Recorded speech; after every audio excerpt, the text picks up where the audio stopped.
ನಮಸ್ಕಾರ ಸ್ನೇಹಿತರೆ, ಮುತ್ತು ಹೊಸಮಠ ಯೂಟ್ಯೂಬ್ ಚಾನಲ್ಗೆ ಸ್ವಾಗತ.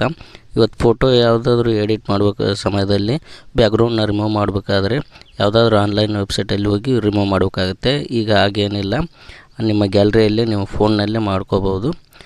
ಮೊದಲಿಗೆ ನಿಮ್ಮ ಗ್ಯಾಲರಿಯಲ್ಲಿ ಓಪನ್ ಮಾಡ್ಕೊಳ್ಳಿ. ಯಾವುದಾದ್ರೂ ಒಂದು ಇಮೇಜ್ ಮೇಲೆ ಕ್ಲಿಕ್ ಮಾಡಿಕೊಂಡು ಯಾವ ಫೋಟೋ ಬ್ಯಾಕ್ಗ್ರೌಂಡ್ ರಿಮೂವ್ ಮಾಡಬೇಕಾಗಿರುತ್ತೆ ಆ ಫೋಟೋ ಮೇಲೆ ಕ್ಲಿಕ್ ಮಾಡ್ಕೊಳ್ಳಿ. ನಂತರ ನಾನಿಲ್ಲಿ ಒಂದು ಫೋಟೋನ ಸೆಲೆಕ್ಟ್ ಮಾಡ್ತಾಯಿದ್ದೀನಿ. ಆ ಫೋಟೋನ ಮೇಲೆ ಪ್ರೆಸ್ ಮಾಡಿ ಇಟ್ಕೊಳ್ಳಿ. ನೋಡಿ, ಇಲ್ಲಿ ಸೈಡಲ್ಲಿ ವೈಟ್ ಲೈನ್ ಹೋಗ್ತಾಯಿದೆ ನೋಡಿ, ಅದು ಬ್ಯಾಕ್ಗ್ರೌಂಡ್ ರಿಮೂವ್ ಆಗ್ತಾಯಿದೆ. ನಂತರ ಸೇವ್ ಮೇಲೆ ಕ್ಲಿಕ್ ಮಾಡ್ಕೊಳ್ಳಿ. ಸೇವ್ ಮಾಡಿ ಇಟ್ಕೊಂಡು ಬ್ಯಾಕ್ಗ್ರೌಂಡ್ ರಿಮೂವ್ ಆಗಿದೆ ಇಲ್ಲ ಅನ್ನೋದನ್ನು ನೋಡೋಣ ಬನ್ನಿ. ಇಲ್ಲಿ ಪಿಕ್ಸೆಲ್ ಲ್ಯಾಬ್ ಓಪನ್ ಮಾಡಿಕೊಂಡು ಮೇಲ್ಗಡೆ ಪ್ಲಸ್ ಐಕಾನ್ ಮೇಲೆ ಕ್ಲಿಕ್ ಮಾಡ್ಕೊಳ್ಳಿ. ಫ್ರಮ್ ಗ್ಯಾಲರಿ ಮೇಲೆ ಕ್ಲಿಕ್ ಮಾಡಿಕೊಂಡು ನೋಡಿ, ಇಲ್ಲಿ ಬ್ಯಾಕ್ಗ್ರೌಂಡ್ ರಿಮೂವ್ ಆಗಿದೆ.